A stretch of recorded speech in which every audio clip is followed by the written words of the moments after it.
ಎಲ್ಲ ಒಂದು SLC ವಿದ್ಯಾರ್ಥಿಗಳಿಗೆ ಟ್ರೂ ಕೆ ಅಫಿಷಿಯಲ್ ಚಾನಲ್ಗೆ ಸ್ವಾಗತ. ನಾನು ಚೇತನ್ ಕೆ. ಇವತ್ತಿನ ವಿಡಿಯೋದಲ್ಲಿ SLC F1 ಎಕ್ಸಾಮ್ಗೆ ವಿಜ್ಞಾನ ವಿಷಯದ ಒಂದು ಪ್ರಶ್ನೆ ಪತ್ರಿಕೆ ಉತ್ತರ ಸಹಿತ ನೋಡೋಣ.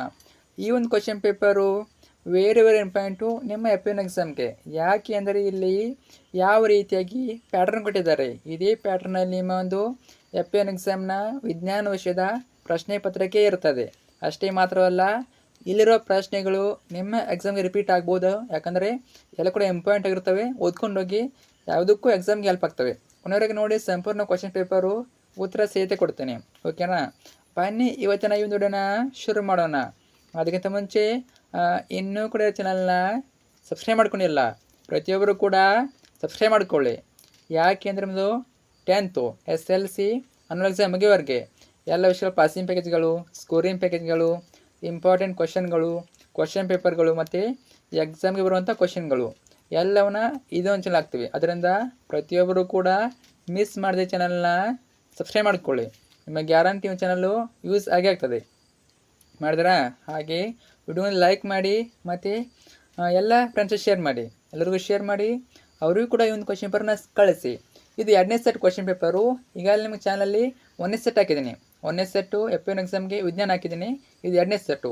ಆಲ್ಮೋಸ್ಟ್ ನಿಮಗೆ ಎಲ್ಲ ವಿಷಯಗಳ ಮೇಲೆ 1-2ರಿಂದ 3 ಸೆಟ್ಟು ಕ್ವಶನ್ ಪೇಪರ್ ಆಗಿರ್ತಾನೆ. ಎಲ್ಲ ಚೆನ್ನಾಗಿ ಓದ್ಕೊಂಡೋಗಿ ಎಕ್ಸಾಮ್ಗೆ ಹೆಲ್ಪ್ ಆಗ್ತವೆ. ನೋಡ್ತಾ ಹೋಗೋಣ. ಮೊದಲನೇ ರೂಪನಾತ್ಮಕ ಪರೀಕ್ಷೆ, ಸಾಧನಾ ಪರೀಕ್ಷೆ ಉತ್ತರಗಳು ಅಥವಾ F1 ಪರೀಕ್ಷೆ, ವಿಷಯ ವಿಜ್ಞಾನ, ಅಂಕಗಳು 20, 10ನೇ ತರಗತಿ. 1ನೇ ಮೇಲೆ ನಿಮಗೆ 2 ಭಾಗಕ್ಕೆ ಕೊಟ್ಟಿದ್ದಾರೆ. ಪ್ರತಿ ಪ್ರಶ್ನೆಗೆ 1 ಅಂಕ. 1ನೇ ಪ್ರಶ್ನೆ, ನೀರಿನ ವಿದ್ಯುತ್ ವಿಭಜನೆಯ ಕ್ರಿಯೆಯಲ್ಲಿ ಕ್ಯಾಥೋಡ್ನಲ್ಲಿ ಬಿಡುಗಡೆಯಾಗುವ ಅನಿಲ ಕೇಳಿದರೆ ಕ್ಯಾಥೋಡ್ನಲ್ಲಿ ಕೇಳಿದ್ದಾರೆ. ನೋಡಿ, ನಿಮಗೆ 2 ಬರ್ತವೆ, ಆ್ಯನೋಡ್ ಮತ್ತು ಕ್ಯಾಥೋಡಿಕ್ ಬರ್ತದೆ. ಇಲ್ಲಿ ಕ್ಯಾಥೋಡ್ ಕೇಳಿದ್ದಾರೆ. ಕ್ಯಾಥೋಡಲ್ಲಿ ಆಪ್ಷನ್ ಬಿ ಹೈಡ್ರೋಜನ್ ಬಿಡುಗಡೆ ಆಗ್ತದೆ. ಆಪ್ಷನ್ ಬಿ ಹೈಡ್ರೋಜನ್ ಸರಿಯಾದ ಉತ್ತರ. ಕ್ವಶನ್ ನಂಬರ್ 2, ಸಸ್ಯಗಳಲ್ಲಿ ವಿಲೀನಗೊಳ್ಳಬಲ್ಲ ದ್ಯುತಿ ಸಂಶ್ಲೇಷಣೆಯ ಉತ್ಪನ್ನಗಳ ಸಾಗಾಣಿಕೆ. ಇಲ್ಲಿ ನಿಮಗೆ ಆಪ್ಷನ್ 4 ಇವೆ. ಇದರಲ್ಲಿ ಆಪ್ಷನ್ ಡಿ ವಸ್ತು ಸ್ಥಾನಾಂತರಣ ಉತ್ತರ. ವಸ್ತು ಸ್ಥಾನಾಂತರಣ ಸರಿಯಾದ ಉತ್ತರ ನೋಡಿ. ಇನ್ನು 2ನೇ ಮೇನು, ಈ ಕೆಳಗಿನ ಪ್ರಶ್ನೆಗಳಿಗೆ 1 ವಾಕ್ಯದಲ್ಲಿ ಉತ್ತರಿಸಿ. 1 ಅಂಕ 2 ಪ್ರಶ್ನೆ, ಟೋಟಲಾಗಿ 2 ಅಂಕ, ಪ್ರತಿ ಪ್ರಶ್ನೆಗೆ 1 ಅಂಕ. 3ನೇ ಪ್ರಶ್ನೆ ನೋಡಿ, ವಿದ್ಯುತ್ ವಿಭವಾಂತರವನ್ನು ನಿರೂಪಿಸಿ. Very important question. ನಿಮ್ಮ ಆನ್ಯುವಲ್ ಎಕ್ಸಾಮ್ ಕೂಡ ಕೇಳ್ಬೋದು. SA1ಗೆ SA2ಗೆ ಇಂಪಾರ್ಟೆಂಟು. ಒಂದು ಏಕಮಾನ ಆವೇಶವನ್ನು ವಿದ್ಯುತ್ ಮಂಡಲದಲ್ಲಿ ಒಂದು ಬಿಂದುವಿನಿಂದ ಇನ್ನೊಂದು ಬಿಂದುವಿಗೆ ತರುವಲ್ಲಿ ಆಗುವ ಕೆಲಸ. ಇನ್ನು ಇನ್ನೊಂದು ಪ್ರಶ್ನೆ ನೋಡಿ, ಇದು ಕೂಡ ಇಂಪಾರ್ಟೆಂಟು. 4ನೇ ಪ್ರಶ್ನೆ, 4 ಓಮ್ ರೋಧಕ, 5 ವೋಲ್ಟ್ ಬ್ಯಾಟರಿ, ಅಮ್ಮೀಟರ್, ವಿದ್ಯುತ್ ದೀಪಗಳ ಸರಣಿ ಜೋಡಣೆ ತೋರಿಸುವ ವಿದ್ಯುತ್ ಮಂಡಲದ ಚಿತ್ರ ಬರೆಯಿರಿ. ಸಿಂಪಲಾಗಿ ಹೇಳ್ಬೇಕಂದ್ರೆ ವಿದ್ಯುತ್ ಮಂಡಲದ ಚಿತ್ರ, ಎಲ್ಲ ಭಾಗನ ಬರೀಬೇಕು ಮತ್ತು ವಿದ್ಯುತ್ ಮಂಡಲದ ಚಿತ್ರ ಬರೀಬೇಕು. ವೆರಿ ಇಂಪಾರ್ಟೆಂಟ್ ನೋಡಿ. ಪ್ರತಿ ವರ್ಷ SLC ಆನ್ಯುವಲ್ ಎಕ್ಸಾಮಲ್ಲಿ ಕೇಳ್ತಾನೆ ಇದ್ದಾನೆ. ಚೆನ್ನಾಗಿ ಓದ್ಕೊಂಡಿರಿ, ಪ್ರಾಕ್ಟೀಸ್ ಮಾಡ್ಕೊಳ್ಳಿ. ತುಂಬ ಏನು ಟಫ್ ಇಲ್ಲ ನೋಡಿ. ಒಂದು ಬಾಕ್ಸ್ ಬರ್ತದೆ, ಅಲ್ಲಿ ನೀವೇನು ಮಾಡಬೇಕು, ಬಲ್ಬು ಮತ್ತು ಅಮ್ಮೀಟರು, ಸ್ವಿಚ್ಚು ಇನ್ನೆಲ್ಲ ಗುರುತಿಸ್ಬೇಕಷ್ಟೇ. ನೋಡ್ಕೊಳ್ಳಿ, ಗುರುತಿಸ್ಬೇಕು. 4 9 ಕೇಳಿದ್ರೆ 4 9 ಬರಬೇಕು ನೀವು. ಮತ್ತು ಕೆ ಅಂದರೆ ಕೀ ಅಂತ ಅರ್ಥ. ಅದು ಅಮ್ಮೀಟರು ಇವೆಲ್ಲ ಗುರುತಿಸ್ಬೇಕು, ನೋಡ್ಕೊಳ್ಳಿ. ಮತ್ತು ಬ್ಯಾಟ್ರಿ ಆಲ್ಮೋಸ್ಟ್ ನಿಮ್ಮ ಶಾಲೆಯಲ್ಲಿ 2 ತನಕ ಗೊತ್ತೇನೆ, ಅದೇ ರೀತಿ ಬಿಡಿಸಿ. 1 ಮಾರ್ಕ್ಸಿಗೆ ಕೇಳಿದರೆ, ಕೆಲವೊಂದು ಸಲ 2 ಮಾರ್ಕ್ಸಿಗೆ ಕೇಳ್ತಾರೆ.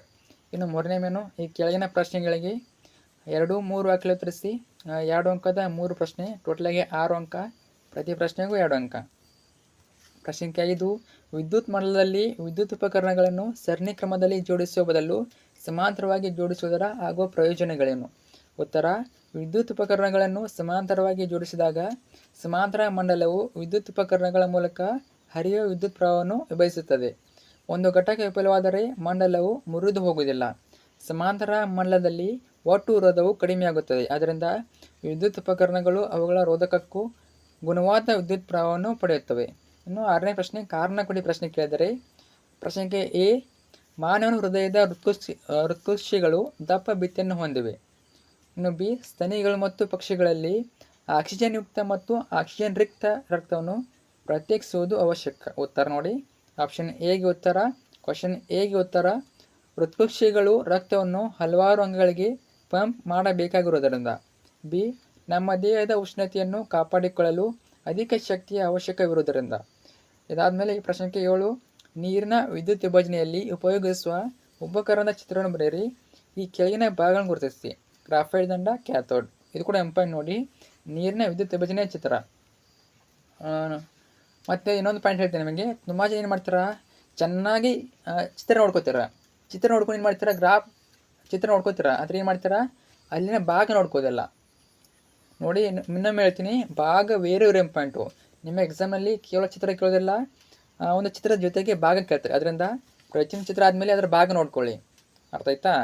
ನಿಮಗೆ ಚಿತ್ರಕ್ಕೆ ಅರ್ಧ ಮಾರ್ಕ್ಸ್ ಮತ್ತು ಭಾಗಗಳಿಗೆ ಅರ್ಧ ಮಾರ್ಕ್ಸ್ ಇರ್ತದೆ. ಓಕೆನಾ? ಫಾರ್ ಎಕ್ಸಾಂಪಲ್ ನೋಡಿ, ಇಲ್ಲಿ ಎಷ್ಟು ಮಾರ್ಕ್ಸಿಗೆ ಕೇಳಿದ್ದಾರೆ, 2 ಮಾರ್ಕ್ಸಿಗೆ ಕೇಳಿದ್ದಾರೆ. ಇಲ್ಲಿ ನಿಮಗೆ ಚಿತ್ರಕ್ಕೆ 1 ಮಾರ್ಕ್ಸು ಮತ್ತು ಭಾಗಕ್ಕೆ 1 ಮಾರ್ಕ್ಸ್ ಇರ್ತದೆ. ಅದರಿಂದ ಭಾಗ ಕೂಡ ಇಂಪಾರ್ಟೆಂಟ್ ನೋಡ್ಕೊಳ್ಳಿ. ಗ್ರಾಫೈಟ್ ದಂಡ, ಕ್ಯಾಥೋಡು, ಇದೇ ರೀತಿ ಗುರುತಿಸಬೇಕು. ಇನ್ನು ಅದಾದಮೇಲೆ 4ನೇ ಮೆನು, ಈ ಕೆಳಗಿನ ಪ್ರಶ್ನೆಗಳಿಗೆ 3-4 ವಾಕ್ಯ ತರಿಸಿ. 3 ಅಂಕದ 2 ಪ್ರಶ್ನೆ, ಟೋಟಲಿಗೆ 6 ಅಂಕ, ಪ್ರತಿ ಪ್ರಶ್ನೆಗೆ 3 ಅಂಕ. ತುಂಬ ಜನ ಕೇಳ್ತಿರ್ತಾರೆ, ಇವೇ ಕ್ವಶನ್ ಬರುತ್ತಾ ಇವೇ ಅಂತ ಹೇಳೋಕ್ಕಾಗಲ್ಲ. ನಿಮ್ಮ ಸ್ಕೂಲಲ್ಲಿ ಪ್ರತಿಯೊಂದು ಶಾಲೆಯಲ್ಲಿ ಅವರು ಬೇರೆ ಬೇರೆ ಪ್ರಶ್ನೆ ಪತ್ರಿಕೆ ರೆಡಿ ಮಾಡ್ತಾರೆ. ಅದರಿಂದ ನಾನು ಪರ್ಟಿಕ್ಯುಲರಾಗಿ ನಿಮ್ಮ ಶಾಲೆಯಲ್ಲಿ ಇದೇ ಬರುತ್ತೆ ಅಂತ ಹೇಳೋಕ್ಕಾಗಲ್ಲ. ಅದಕ್ಕಂತ ನಾನು ನಿಮಗೆ ಎಲ್ಲ ವಿಷಯಗಳ ಮೇಲೆ 1-2-3 ಸೆಟ್ ಕ್ವಶನ್ ಪೇಪರ್ ಹಾಕಿದ್ದೀನಿ. ಸೊ 3 ಸೆಟ್ ನೋಡ್ಕೊಳ್ಳಿ, ಚಾನ್ಸ್ ಇರ್ತದೆ, ರಿಪೀಟ್ ಆಗೋ ಚಾನ್ಸು ತುಂಬಾ ಇರ್ತದೆ ನೀವು 3 ನೋಡ್ಕೊಂಡಾಗ. ಅದರಿಂದ 3 ಸೆಟ್ ನೋಡ್ಕೊಳ್ಳಿ, ಹೆಲ್ಪ್ ಆಗ್ತೈತೆ ಎಕ್ಸಾಮ್ಗೆ. ಒಂದೇ ಬರುತ್ತೆ ಅಂತ ಹೇಳೋಕ್ಕಾಗಲ್ಲ. ಅದರಿಂದ 3 ಸೆಟ್ ಓದ್ಕೊಳ್ಳಿ, ಎಕ್ಸಾಮ್ಗೆ ಹೆಲ್ಪ್ ಆಗ್ತವೆ. ಇನ್ನು 8ನೇದು, ಕಬ್ಬಿಣದ ಮೊಳೆಯನ್ನು ತಾಮ್ರದ ಸಲ್ಫೇಟ್ ದ್ರಾವಣದಲ್ಲಿ ಮುಳುಗಿಸಿದಾಗ ಜರುಗುವ ರಾಸಾಯನಿಕ ಕ್ರಿಯೆ ವಿಧ ಯಾವುದು ಮತ್ತು ಏಕೆ? ಈ ರಾಸಾಯನಿಕ ಕ್ರಿಯೆಗೆ ಸರಿದೂಗಿಸಿದ ರಾಸಾಯನಿಕ ಸಮೀಕರಣಗಳನ್ನು ಬರೆಯಿರಿ. ಸರಿದೂಗಿಸಿದ ರಾಸಾಯನಿಕ ಸಮೀಕರಣ ಕೇಳ್ತಾರೆ ಎಕ್ಸಾಮ್ನಲ್ಲಿ. ಮೊದಲು ಉತ್ತರ ನೋಡಿ, ರಾಸಾಯನಿಕ ಸ್ಥಾನಪಲ್ಲಟ. ಏಕೆಂದರೆ ಹೆಚ್ಚು ಕ್ರಿಯಾಪಟುವಾಗಿರುವ ಕಬ್ಬಿಣವು ತಾಮ್ರದ ಸಲ್ಫೇಟ್ ದ್ರಾವಣದಿಂದ ತಾಮ್ರವನ್ನು ಸ್ಥಾನಪಲ್ಲಟಗೊಳಿಸಿದೆ. ಇನ್ನು ನೋಡಿ, ರಾಸಾಯನಿಕ ಸಮೀಕರಣ Fe+CuSO4 FeSO4+Cu. ಈ ರೀತಿ ಬರೆದರೆ ನಮಗೆ 3ಕ್ಕೆ 3 ಅಂಕ ಸಿಗ್ತವೆ. ಇನ್ನು 9ನೇದು, ಓಮ್ನ ನಿಯಮವನ್ನು ನಿರೂಪಿಸಿ. ಮೋಸ್ಟ್ ಇಂಪಾರ್ಟೆಂಟು ಓಮ್ನ ನಿಯಮ. ನಿಮ್ಮ ಆನ್ಲೈನ್ ಎಕ್ಸಾಮ್ವರೆಗೂ ಕೂಡ ಇಂಪಾರ್ಟೆಂಟು ನೋಡ್ಕೊಂಡಿರಿ. ಆ ಕ್ವಶನ್ನು ಓಮ್ನ ನಿಯಮ ನಿರೂಪಿಸಿ. ಆ ಕ್ವಶನ್ನು 6 ಓಮ್, 9 ಓಮ್, 4 ಓಮ್ ರೋಧ ಹೊಂದಿರುವ ರೋಧಕಗಳನ್ನು ಸಮಾಂತರವಾಗಿ ಜೋಡಿಸಿದಾಗ ಮಂಡಲದಲ್ಲಿ ಒಟ್ಟು ರೋಧವನ್ನು ಕಂಡುಹಿಡಿಯಿರಿ. ಉತ್ತರ ಓಮ್ನ ನಿಯಮ ಸ್ಥಿರ ತಾಪದಲ್ಲಿ ವಿದ್ಯುತ್ ಮಂಡಲದಲ್ಲಿನ ಲೋಹ ತಂತಿ ನಡುವಿನ ವಿಭವಾಂತರ V ಮೂಲಕ ಅದರ ಮೂಲಕ ಹರಿಯುವ ವಿದ್ಯುತ್ ಪ್ರವಾಹಕ್ಕೆ I ನೇರ ಅನುಪಾತದಲ್ಲಿರುತ್ತದೆ. ನೋಡಿ ಇಲ್ಲಿ ಎಷ್ಟು ಬರ್ಬೋದು ನೋಡಿ. ಇನ್ನೊಂದು ಕ್ವಶನ್ ಕೇಳಿದ್ರೆ ನಂಗೆ ಗೊತ್ತೀನಿ, ಇದೇ ಆನ್ಸರು, ಆ ಕ್ವಶನ್ಗೆ ಆನ್ಸರ್ ಇದು. ಓಕೆನಾ? ನೋಡ್ಕೊಳ್ಳಿ ಎಷ್ಟು ಬರ್ತದೆ ನೋಡಿ. Rp = 1.83 ಓಮ್ ಬರ್ತದೆ. ನೀವು ಸಾಲ್ವ್ ಮಾಡಿ ಬುಕ್ಕಲ್ಲಿ, ಆಮೇಲೆ ಉತ್ತರ ಚೆಕ್ ಮಾಡ್ಕೊಳ್ಳಿ. ಇನ್ನು ಮುಂದಿನ ಪ್ರಶ್ನೆ, ಉತ್ತರಿಸಿ ಪ್ರಶ್ನೆ. 4 ಅಂಕದ ಒಂದು ಪ್ರಶ್ನೆ, ಟೋಟಲಾಗಿ 4 ಅಂಕ, ಒಂದೇ ಪ್ರಶ್ನೆ ಅದು. 10ನೇ ಪ್ರಶ್ನೆ, ತೆರೆದ ಪತ್ರವನ್ನು ತೋರಿಸುವ ಚಿತ್ರವನ್ನು ಬರೆದು ಕೆಳಗಿನ ಭಾಗ ಗುರುತಿಸಿ. ಕಾವಲು ಕೋಶಗಳು, ಪತ್ರ, ರಂಧ್ರ. ಇನ್ನು ಆ ಕ್ವಶನು, ಕಾವಲು ಜೀವಕೋಶದ ಕಾರ್ಯವೇನು? ತೆರೆದ ಪತ್ರರಂಧ್ರ ಸಸ್ಯಕ್ಕೆ ಯಾವ ರೀತಿ ಸಹಾಯಕವಾಗಿದೆ ಕೇಳಿದ್ದಾರೆ. ಒಂದೇ ನೋಡಿ, ವೆರಿ ಇಂಪಾರ್ಟೆಂಟು, ತೆರೆದ ಮತ್ತು ಮುಚ್ಚಿದ ಪತ್ರರಂಧ್ರ. ತೆರೆದ ಮತ್ತು ಮುಚ್ಚಿದ ಪತ್ರರಂಧ್ರ ನೋಡ್ಕೊಳ್ಳಿ. ಒಂದು ಕೇಳ್ಬೋದು ನಿಮಗೆ, ಒಂದು ಕೇಳಿ ಮತ್ತು ನಿಮಗೆ ಅದರ ಕಾರ್ಯಗಳನ್ನು ಕೇಳ್ತಾರೆ. ಓಕೆನಾ? ನೋಡ್ಕೊಂಡಿರಿ. ಇದು ತೆರೆದ ಪತ್ರರಂಧ್ರ ಚಿತ್ರ. ಕಾವಲು ಜೀವಕೋಶಗಳು, ಪತ್ರರಂಧ್ರ ಭಾಗಗಳು ನೋಡಿ, ಭಾಗ ನೋಡ್ಕೊಳ್ಳೇಬೇಕು, ಕಡ್ಡಾಗಿ ನೋಡ್ಕೊಳ್ಬೇಕು. ಇನ್ನು ಹಾಗೆ ಉತ್ತರ ನೋಡಿ. ಆ ಕ್ವಶನ್ಗೆ, ಕಾವಲು ಜೀವಕೋಶವು ಪತ್ರರಂಧ್ರದ ತೆರೆಯುವಿಕೆ ಮತ್ತು ಮುಚ್ಚುವಿಕೆಯನ್ನು ನಿಯಂತ್ರಿಸುತ್ತದೆ. ತೆರೆದ ಪತ್ರರಂಧ್ರವು ಅಧಿಕ ಪ್ರಮಾಣದಲ್ಲಿ ಅನಿಲಗಳ ವಿನಿಮಯಕ್ಕೆ ಸಹಾಯಕವಾಗಿದೆ. ಇಷ್ಟಾದರೆ ನಿಮ್ಮ ಒಂದು FP1 ಎಕ್ಸಾಮ್ನ ವಿಜ್ಞಾನ ವಿಷಯದ ಪ್ರಶ್ನೆ ಪತ್ರಿಕೆ ಮುಕ್ತಾಯ ಆಗ್ತದೆ. ಅಷ್ಟೊಂದು ಟಫ್ ಇಲ್ಲ, ಈಸಿನೇ ಇರ್ತದೆ. ಓಕೆನಾ? ನಿಮಗೆ ರಿಪೀಟ್ ಆಗಬೇಕಂತ ಅಂದ್ಕೊಂಡವರು ಎಲ್ಲ ಕ್ವಶನ್ ಪೇಪರ್ ನೋಡ್ಕೊಳ್ಳಿ. ಇದು 2ನೇ ಸೆಟ್ಟು, 1ನೇ ಸೆಟ್ ನೋಡ್ಕೊಳ್ಳಿ, ಅಲ್ಲಿ ಕೂಡ ರಿಪೀಟ್ ಆಗಿದ್ದ ಕ್ವಶನ್ಗಳು. ಮತ್ತು 2ನೇ ಸೆಟ್ಟು ಸಾಧ್ಯ ಆದರೆ ಇನ್ನೊಂದು ಸೆಟ್ ಹಾಕ್ತೇನೆ. ಓಕೆ, ನೋಡ್ಕೊಂಡಿರಿ, ಎಕ್ಸಾಮ್ಗೆ ಹೆಲ್ಪ್ ಆಗ್ತವೆ.